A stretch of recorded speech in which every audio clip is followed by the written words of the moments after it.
जगत्काय स्वभाव सौवेग वैराग्यार्थम। आचार्य श्री उमा स्वामी तत्वार्थ सूत्र में कहते हैं कि संवेग और वैराग्य की भावनाओं को प्रबल बनाने के लिए हमारे लिए जगत का स्वभाव, संसार और शरीर की स्वभाव का बारंबार चिंतन करना चाहिए। संसार का क्या स्वरूप है, संसार का क्या स्वभाव है, इसका विचार करने से हमारी संवेग भावनाएं परिपुष्ट होती हैं और वैराग्य भावनाओं को भी बल मिलता है। यदि हम विचार ही नहीं करेंगे, चिंतन मनन ही नहीं करेंगे, तो ये संसार हमारे लिए बहुत ही अच्छा महसूस होगा, बहुत ही मनोहर लगेगा, सुखदायी लगेगा। किंतु जहां से हम विचार करना प्रारंभ कर देते हैं तो हमारे लिए समझ में आ जाता है कि इस संसार में कुछ भी नहीं है, निस्सार है, असार है। ये कहने से बेहतर है कि इसमें केवल दुख ही दुख है। केवल आपको विचार करना है। अज्ञानी लोगों के लिए, अविचारी लोगों के लिए ये संसार रमणीय प्रतिभासित होता है, किंतु ज्ञानवान, चिंतन और मननशील व्यक्तियों के लिए संसार का हूबहू स्वरूप समझ में आ जाता है और उसे ये समझ में आ जाता है कि कहीं कोई इसमें सार नहीं है।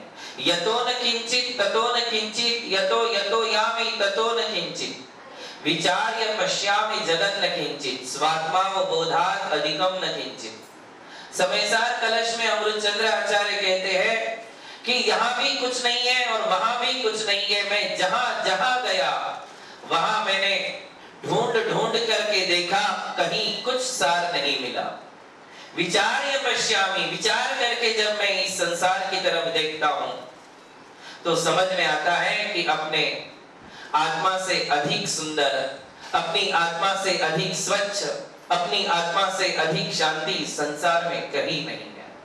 हमारी आत्मा ही सत्य है, हमारी आत्मा ही सुंदर है, हमारी आत्मा ही शिव है, हमारी आत्मा ही अनंत गुणों का खजाना है, हमारी आत्मा ही शांति के सरोवर से लबालब भरी हुई है। शांति का पानी हमारा आत्मा है, हमारी आत्मा वो सरोवर है जहां ये लबालब भरा हुआ पानी है। बाकी संसार में जहां जहां जाओगे अशांति और आकुलता के अलावा कुछ नहीं मिलने वाला। कितने रूप ग्रहण करता है ये आत्मा, ये जीव, केवल राग, द्वेष और मोह के कारण। तीन ही तो कारण है, राग, द्वेष और मोह, जिसमें से राग और द्वेष ये हमारे चरित्र का घात करते हैं और मोह हमारे सम्मित्व का घात करता है। सम्मित्व और चारित्र से जो च्युत हो जाता है वही संसार में परिभ्रमण करता है और नाना तरह के रूप ग्रहण करता है। कभी नरक में जाता है, कभी ढोर जानवर बनता है। ढोर जानवरों में भी असंख्यात रूप हैं, कितने अलग अलग आकार के जानवर हैं। एक इंद्रियों का कुछ अलग है, दो इंद्रियों का कुछ अलग है, पंचेंद्रियों का कुछ अलग है। पंचेंद्रिय जानवरों में भी देखोगे तो कितने अलग अलग प्रकार के जानवर हैं। यही एक ही आत्मा कभी जानवर, कभी नारकी, तो कभी मनुष्य, तो कभी देव बनता है। कितने आकार बदलता है, कितने रूप बदलता है, कितने चेहरे बदलता है, कितनी अवस्थाओं को बदलता है, कितने परिवार बदलता है। कभी परिवार में होता है, कभी बिल्कुल बेघर होता है, ना परिवार होता है ना घर होता है। ऐसे जानवरों की पर्याय में बिल्कुल आकाश के नीचे जीवन बिताना पड़ता है। ऐसे अलग अलग रूप इस संसार में धारण करने पड़ते हैं। संसार भावना में चारों गतियों के स्वरूप का विचार किया जाता है। अभी बताएंगे कि छेदन, भेदन, नरक, पशु गति, अलग अलग पर्यायों में, अलग अलग गतियों में कैसे कैसे कष्टों का सामना करना पड़ता है। ये संसार और कुछ नहीं है, एक प्रकार का रंगमंच है। क्या है रंगमंच? समझते हो? नहीं समझ में आएगा। फिल्म इंडस्ट्री क्या है? ये स्टेज है, फिल्म इंडस्ट्री है, स्टेज है। देखिए कितना सुंदर एक रूपक बताया, और उसमें कहा लोकोयम नाट्यशाला रचित सुरचना प्रेक्षको विश्वनाथो जीवोयम नृत्यकारी विविध तनुधरो नाटकाचार्य कर्मम् तस्मात् रक्तं च पीतं हरित सुधवलं कृष्णमेवात्र वर्णं धृत्वा स्थूलं च सूक्ष्मं शरीरं उच्च नीचैकुलेषु। कितनी बढ़िया बात बताई। इसमें कहा लोकोयम नाट्यशाला, ये तीनों लोक, तीनों ही लोक एक प्रकार का नाट्य मंच है, नाट्यशाला है, जिसे आज हम फिल्म इंडस्ट्री कहते हैं। गोरेगांव ईस्ट वो होती सी है, ये पूरा संसार ही फिल्म इंडस्ट्री है। और इसमें क्या क्या हो रहा है आप देखिए। एक फिल्म बनाने के लिए क्या क्या लगता है? डायरेक्टर चाहिए, प्रोड्यूसर चाहिए, और कौन चाहिए? Photographer, cinematic photographer, costume designer, art player, screen play, lyrics, music. कितने लोग चाहिए आप बताइए? कितनी बड़ी टीम चाहिए? एक्टर एक्ट्रेस तो पहले ही चाहिए, और उसके बाद कोरियोग्राफर चाहिए, उनको नचाने वाला, है कि नहीं? उसके बाद देखो कितने ऑडियोग्राफर चाहिए, आर्ट डिजाइनर चाहिए, मैंने सब लिख लिए क्या क्या लगता है। डायलॉग फॉर्म करने वाला चाहिए, उसके बाद एडिटर चाहिए, story writer, advertising, marketing, playback singer, effects, कितने लोग लगते हैं? और फाइनेंसर तो सबसे पहले। ये सब मिलते हैं तब जाकर के एक फिल्म बनती है कि नहीं? डायरेक्टर जो चाहे जैसा चाहे नचाता है, और वे एक्टर लोग, एक्ट्रेस लोग जो है नाचते हैं। क्या करते हैं? उनका असली लाइफ कुछ और होता है, और वहां रंगमंच पर जब जाते हैं, स्टेज पर जब जाते हैं, वहां जब वो एक्शन करते हैं, वो कुछ अलग ही होता है। वही एक्टर, वही एक्ट्रेस कभी माँ बनती है, कभी बहन बनती है, कभी मेन एक्टर एक्ट्रेस बनती है, तो कभी वो पीछे वाली बन जाती है, कभी विलन बन जाता है, तो कभी मेन हीरो बन जाता है। एक में हीरो बनता, एक में विलन बन जाता, एक में बाप बन जाता, एक में डॉक्टर बन जाता, एक में लॉयर बन जाता, बनते कि नहीं? किसी में इंस्पेक्टर बन जाता है। ये उसके असली रूप नहीं है, ये तो केवल फिल्मों में उसकी एक्टिंग चल रही है। आचार्य कहते हैं कि ये जो तुम कर रहे हो ये तुम्हारा असली रूप नहीं है, तुम भी एक्टिंग ही कर रहे हो। क्या कर रहे हो? लोको अयम नाट्यशाला, ये फिल्म इंडस्ट्री है। और नाटकाचार्य कर्मम, तुम्हारे से नाटक करवाने वाला कौन है? नाटकाचार्य, डायरेक्टर, वो कौन है? वो बोले कर्म है। अब डायरेक्टर के नीचे वो कोरियोग्राफर होता है, वो जो नृत्य कला सिखाता है, डायलॉग वाला होता है, तुम्हें क्या बोलना है, कैसे बोलना है, हाथ कैसे ऊपर नीचे करना है, इमोशंस कैसे बदलना है, एक्सप्रेशन कैसे चेंज करना है, ये सब आर्ट डिजाइनर, एक्शन मास्टर जितने भी वहां बैठे ये तुम्हें सिखाते हैं, एक्टर एक्ट्रेस को। तो बोले यहाँ सब कौन किसकी टीम है? बोले कर्मम, 8 कर्मों की टीम है। उसमें अलग अलग कर्म है, ज्ञानावरण, दर्शनावरण, वेदनीय, मोहनीय, आयु, नाम, गोत्र और अंतराय। ये 8 कर्म मिलकर तुमको नचवा रहे हैं। क्या कर रहे हैं? नचवा रहे हैं। डायरेक्टर जैसा चाहता है, मोहनीय कर्म डायरेक्टर है। कौन है? और नाम कर्म कॉस्ट्यूम डिजाइनर है, जो तुम्हारे कपड़े बदलवाता है। फिल्मों में कपड़े बदलते हैं कि इस डांस में कौन सा ड्रेस, फिर उसके ये शॉर्ट में कौन सा ड्रेस, उस शॉर्ट में कौन सा ड्रेस। वैसे ही ये नाम कर्म है, वो तुम्हारे शरीर बदलता है। क्या बदलता है?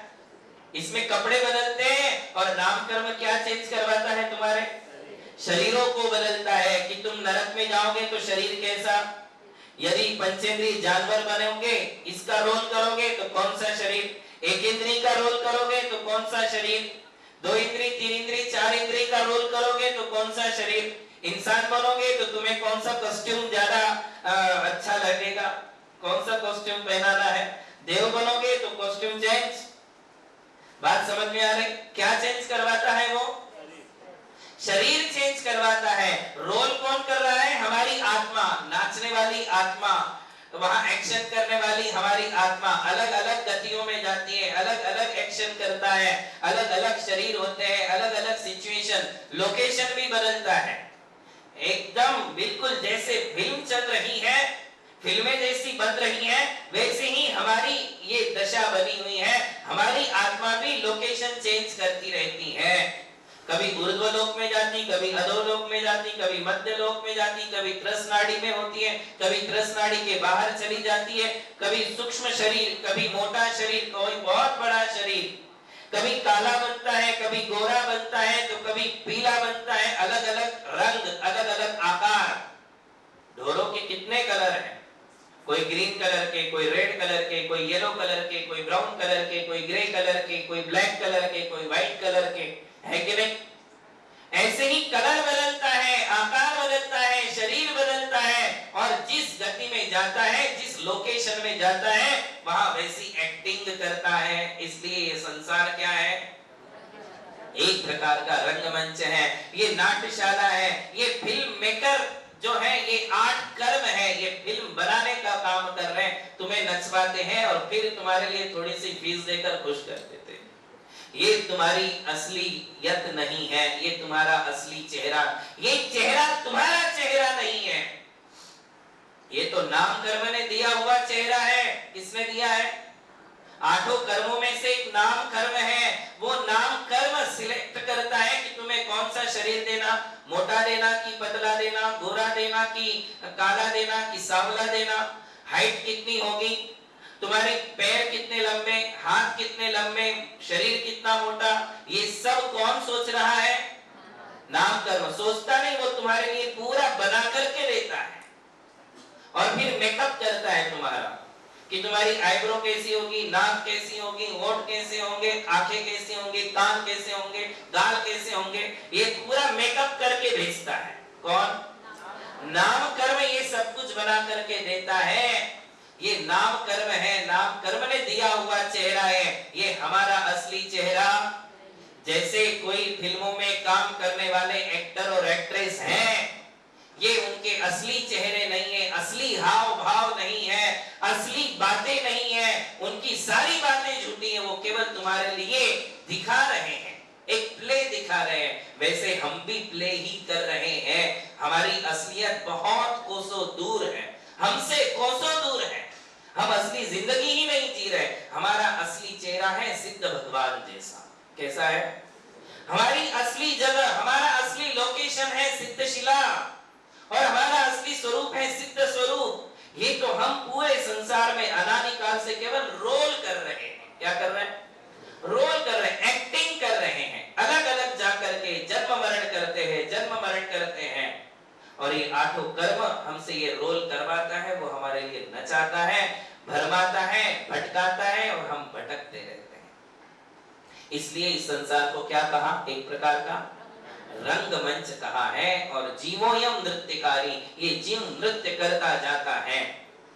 इस प्रकार जब वो नरकों में जाता है तो कैसा प्ले करता है? तो आचार्य कह रहे, छेदन भेदन नरक पशु गति वद बंधन सहना, राग उदय से दुख सुर गति में। अब एक एक गति में क्या क्या हो रहा है वो बता रहे। संसार भावना है। नरक गति में क्या होता है, नरक गति में कैसे रोल करता है और क्या करता है? तो आचार्य कहते हैं नरक गति में उसके लिए अपने मन से सोचने के लिए कोई स्थान ही नहीं है, वो अपना खुद कुछ सोच ही नहीं सकता है, उसके अपने डिसीजन नहीं होते हैं, उसके अपने निर्णय नहीं होते हैं, मन चाहा वो कुछ भी नहीं कर सकता है। इंसान तो मन चाहा कर सकता है, आदमी मन चाहा कर सकता है, मन चाहा बोल सकता है, मन चाहे जहां जा सकता है, मन चाहा खा सकता है, मन चाहे लोगों के साथ रह सकता है, जैसा चाहता है वैसा कर सकता है। कौन? इंसान। किंतु नरकों में मन चाहा कुछ भी नहीं होता है, 100% अनचाहा होता है। क्या होता है? जो वो नहीं चाहता वह सब कुछ नरकों में होता है। 7 नरक हैं अधोलोक में, रत्न प्रभा, शर्करा प्रभा, बालुका प्रभा, पंक प्रभा, धूम प्रभा, तम प्रभा और महातम प्रभा। ऐसे 7 नरक हैं, सातों नरकों के नारकी केवल दुख ही दुख भोगते हैं, उनके साथ सब कुछ प्रतिकूल ही प्रतिकूल होता है। क्या कहा? 2 बातें कह दी कवि जी ने। क्या कहा? छेदन भेदन नरक। पशुगति का आगे कहेंगे। छेदन भेदन, केवल छेदन भेदन कह के छोड़ दिया, किंतु केवल छेदन और भेदन ही नहीं है। नरकों का तो ऐसा सीन है, यदि उसका एक छोटा सा ट्रेलर भी हमारे सामने आ जाए तो सारी रूहें कांप जाएगी, हमारी आत्मा कांप जाएगी, हमारे सारे रोम रोम जो है खड़े हो जाएंगे, सोच नहीं सकते हैं। हमारी सोच के परे वहां के दुख दर्द है। इंसान के लिए उस दुख का एक अंश भी नहीं है। हम सोचते हैं कि मेरे घर में नरक जैसा वातावरण है, मेरे घर में तो नरक जैसा माहौल पैदा हो गया है, इतना इरिटेशन है, इतनी परेशानी है, इतनी कटकट मेरे घर में है, रोज के झगड़े हैं, तुम्हें इतनी सी जिंदगी नरक जैसी लगती है। तुम वास्तविक नरक तो देखे ही नहीं हो कि नरक में होता क्या है।